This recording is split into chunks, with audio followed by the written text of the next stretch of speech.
First of all, good morning. Thanks for joining us this morning. My name is Neil Zipser, and I'm the Industry Affairs Manager for the Knox Company. With me today, and you'll be hearing from them shortly, are Larry Lulich, our Territory Sales Manager for the Midwest, and Steve Morrow of Brooks Equipment. We know your time is valuable, and we promise not to take long today. We'll be done, I promise you, within about 25 minutes or so. We came up with this 8 a.m. start time in hopes that your day was just starting or you were heading out. So thanks for the early login, and we hope you have a productive day after this. Promise this will be a good way to start it off. But the reason for this call this morning is to get you up to speed on a new safety emphasis from the Indianapolis and Cincinnati fire departments. While we're only talking about those two cities today, there's a good chance that this initiative we'll be talking about today will grow throughout more areas that you do business in. In fact, we do have a couple fire departments who are part of the call today to listen in and learn. So we'll be talking a little bit later on how to find out what cities are on this program we'll be talking about. If you have any questions, please enter them in the chat or Q&A boxes. We'll address all of your questions at the end of the presentation here. All right, so here's what we hope to review. And again, we'll fly through this presentation. The slides are available to you if you would like them. Plus, we could send out a recording of this call to everybody afterward if you want to share it with other people within your company or department.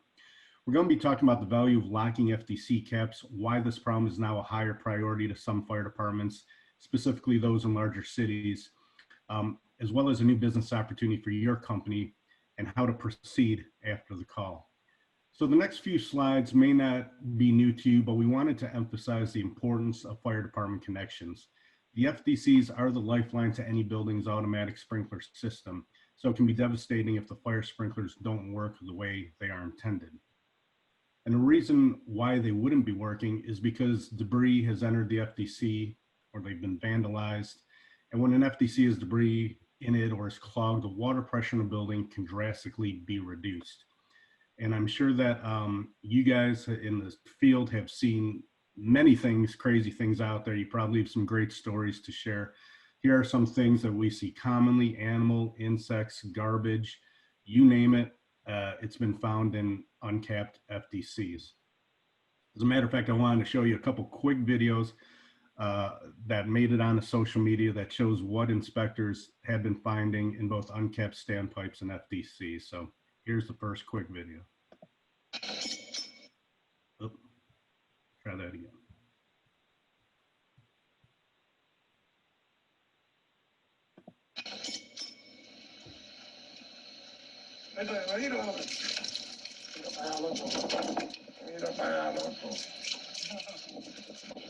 We got this, a boy or a girl?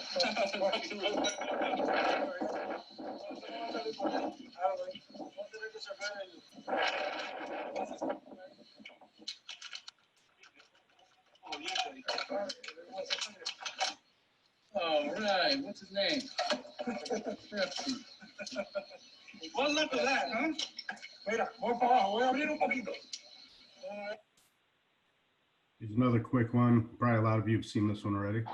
There we go. Holy crap. Crank it. Crank it. Yeah, dang. So this is what we hope to avoid out there. We've got missing caps on FDCs and standpipes. We've got loose or dislodged caps, frozen check valves. And that's shown in the slide also is damage that can be done to threads. So not only can the sprinkler be compromised, but imagine if the threads are damaged, the firefighters arrive and can't even connect to the FDC to start with.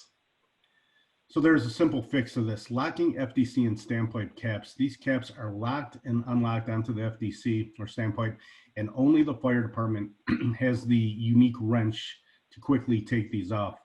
Now contractors like yourselves will also be able to install these and get that wrench. So there are numerous benefits. I won't go through all these, but basically some important things are it saves the building owner money and reduced backflushes and other repair costs in the long run. Obviously, the system is protected from anything entering the system. One point which I think is very important is it reduces the risk that firefighters face, because without the water pressure, the firefighters are put into a much more dangerous position. Obviously, we want to protect the firefighters as best as we can. And we've even heard stories about reduced opportunities for crime, specifically drug drops. The way we've heard it works, I personally don't have personal experience on this, but the drug dealers will, wait down the street, do the drug deal, collect the money that is. But if they don't have the drugs on their person, then it makes it a lot harder case to push through. So what they'll do is they'll put the drugs in an open FDC cap or FDC connection a couple blocks away and tell the buyer where to pick up the drugs. So we have heard that story several times in different cities. Also, locking FDC caps are supported in both NFPA and IFC codes. So clearly National Fire Service leaders do understand the importance of these products. But perhaps the major reason why we're on this call today is because of the increased number of civil disturbances taking place out there. We know they've been all over in 2020. We see these continuing.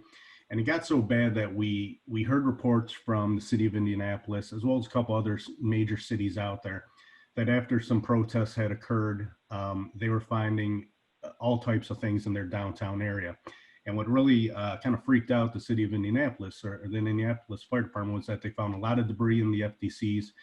They even found flammable materials like a Molotov cocktail near an uncapped FDC. And they started thinking, what would happen if this was actually inserted into the building? And now, even though they've cleaned up the area, they don't have confidence in the FDCs actually working the way they should and the sprinkler systems working the way they should. And, they want to take proactive measure.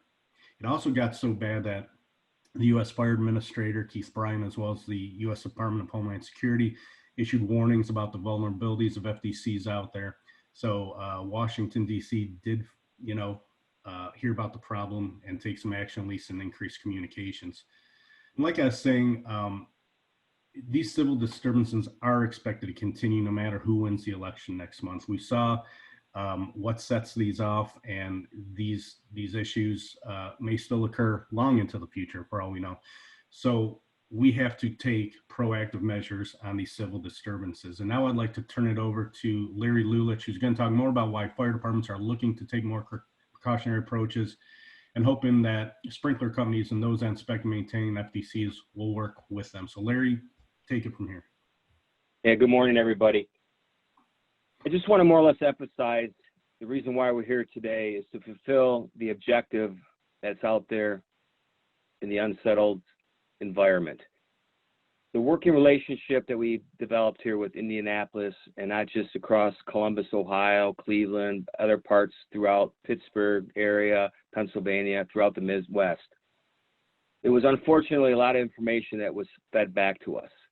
So we ended up taking a proactive approach of taking the concept of making it twofold, of providing an opportunity with the sprinkler company organizations that are already working within that municipality and jurisdiction, that already have a working relationship with current property owners to fill added value of life safety, of communication relating to them of the importance of a backflush. And why they have that opportunity to fulfill that backflush, why don't we lock up that connection once the main artery to the heart has been cleaned? Because we all know there's a statistic out there through the National Sprinkler Association that says, hey, 50% of our sprinkler systems have a souvenir in there. Well, the question always goes back to me is, what do you mean by a souvenir? Well, we all know when our heads pop, our wet head, obviously we want to make sure that we're getting obviously 50 to 65 PSI pressure till we hook into the system. Once we hook in that system, of course, we're hoping to get around 145 PSI pressure. But due to the fact that we have these debris in this system, our lifeline situation becomes questionable. Because I start pumping, my PSI pressure then diminishes. So the question among all of us is that are missing FDC caps compromising the integrity of our sprinkler system, which is a result of our first responder. So we're working with the organizations across the country to more or less educate them, the sprinkler company, contractors, of working together as a partnership with the Knox company and, of course, the cities, of taking the approach that, hey, provide this education to the property owners and users They're already utilizing the FDC program in these municipalities and jurisdictions, but now broaden the program to provide extra added value and safety to the municipality. So I'll go on to the next slide there. And it talks about the benefits. Well, we just talked about the benefits. Obviously, it's going to reduce any type of added liability back on our first responder, because once that connection is cleaned out, locked up, we now know that the sprinkler system is going to be clean when I need to pump into the system. We want to reduce that liability. We want to protect, obviously, our engine companies. We want to protect our first responders. So it brings us now back to the phase of how do we move forward on this program in a more broad approach. There's two types of way that these sprinkler company organizations can actually order FDC caps when they're working within these cities. It's either an express city, which means that they can actually physically go online, which some of you on the phone here may understand what that is once I order that product, it's shipped to the end user, then it's installed. Or of course, authorization, that the municipality or jurisdiction simply just authorizes that order to move forward. So on the Brooks website, which Brooks is going to speak after I am finished here, talking about the ordering process and what is more involved with these sprinkler contractors to help out within these municipalities and jurisdictions. But what's also important, we all know related to Knox boxes, we have an installation report. We also provide that installation report to those municipalities and jurisdictions relating to the FDC locking cap installation registration card. So when the box is delivered and open, there will be an installation card that these sprinkler contractors will then fill out where the install is and send it back to Knox to provide that assurance back to the municipality and jurisdiction relating to the FDC caps. So I'm going to let Steve from Brooks Equipment take over the next slide. Good morning, Steve Morrow. I'm the Director of Sales at Brooks Equipment. I'm glad to be on this call today. I'm also happy that we have such a great relationship with Knox Company and the fire sprinkler contractors across America. You know, this, we have, for the initiatives in Indianapolis and Cincinnati, we have stocked up our warehouses in Chicago and Loveland, Ohio, which is right outside of Cincinnati. We have all cap sizes and thread designs for any municipality you may run into out there.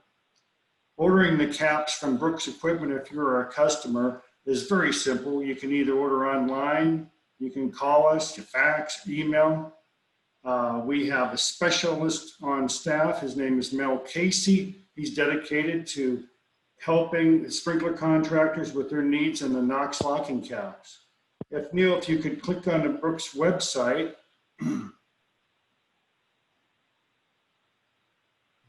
Give me 1 second to share.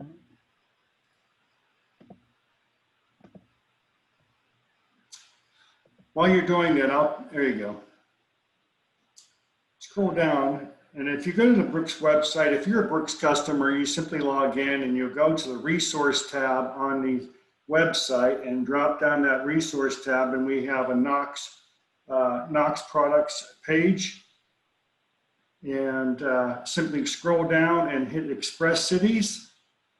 And we have a list that's updated weekly that shows all cities in the United States that are express cities. By express cities, that means that the local fire departments do have the special wrenches that will open these caps. And also unlike the Knox boxes, these caps or these wrenches are a universal wrench. So they can open any of the caps no matter their location.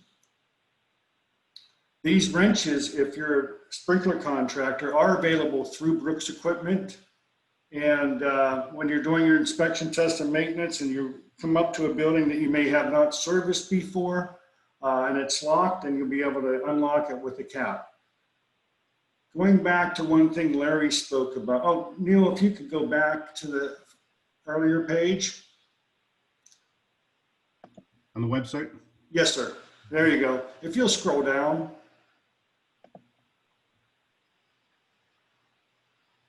There's a plethora of information that will help you with understanding the different sizes of the caps, the Storz caps, the regular NST caps, and then the custom threads.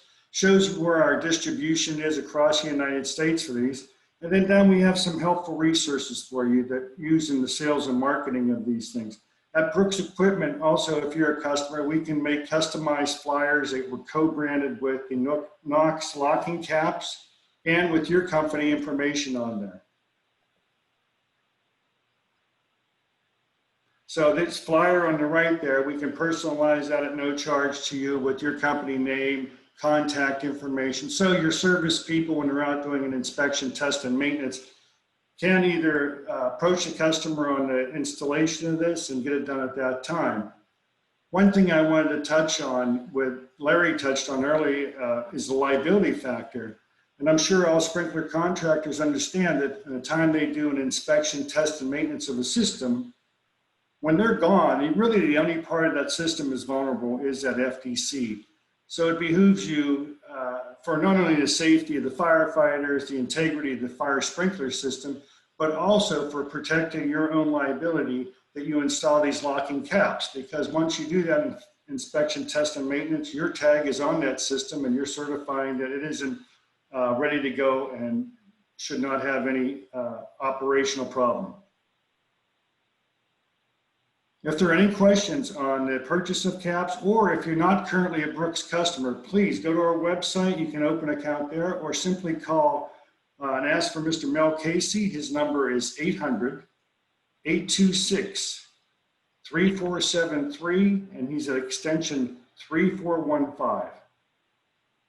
I thank you for your attendance today. If there's any questions I can ask, please let me know. Thanks, Steve. And a reminder, if you have any questions, please enter them in the chat box or the Q&A box. We'll look at those shortly.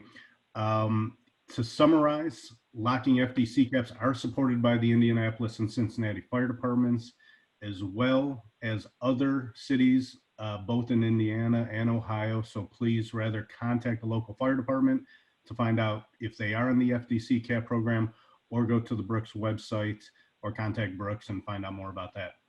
The locking caps have multiple benefits for both the building owner and the fire department, and now sprinkler contractors.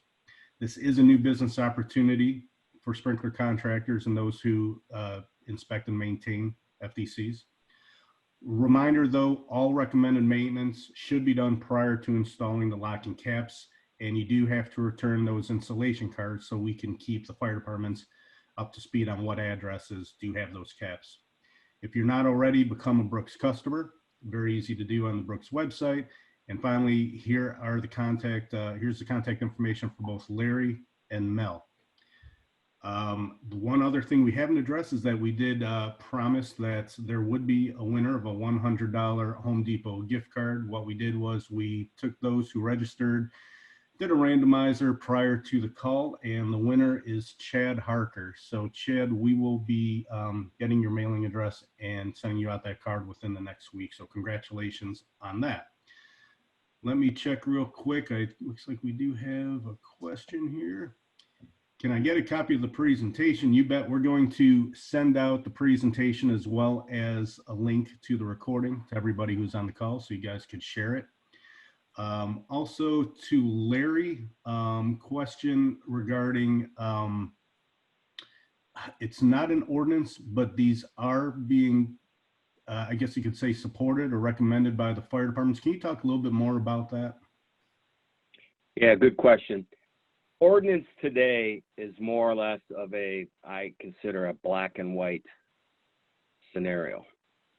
Sure, it's supported.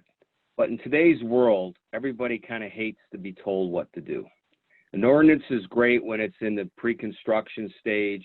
So when a building goes up, Knox box FDCs, which we all feel should be in the ordinance in that direction. But relating to what we call a retrofit application, no, there's no involvement relating to the pinpoint of that word ordinance. It's more of an educational aspect of educating the property owner and moving forward relating to this value. because we all know that our fire sprinklers are widely recognized as a single most effective method for fighting a fire. I mean, if our connections are clogged, we all know that we're going to end up possibly not having control at one end of that building. Very interesting point that was brought up with Nationwide Insurance relating to that word ordinance. Nationwide Insurance's headquarters is based out of Columbus, Ohio. They did a study several years ago relating to fire connections on property owner and buildings and property management groups that they do business with. Nationwide supports FDCs, standpipes, connections, storts. Downtown Columbus area and throughout areas of the country, they wallpapered and secured all their connections because Nationwide Insurance felt that, hey, if my sprinklers are doing their job and providing the true pressure when I'm pumping into the building, we all know sprinklers don't put out a fire, they contain a fire. But me, if I have to write a check to the property owner, it might be for $1 million in lieu of $2 million because the sprinklers did their job. So it just goes back to, again, the educational aspect of providing this added value and life safety back to the community and, of course, to our first responders. Thank you.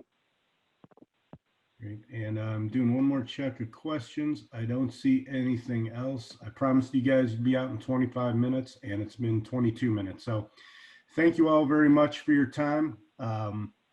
Again, we'll be following up with an email with a copy of the presentation. If you have any additional questions, price, availability, delivery, etc., jump on the Brooks website. All that information is there, or contact Mel Casey. And everybody have a great and safe day out there. Thank you.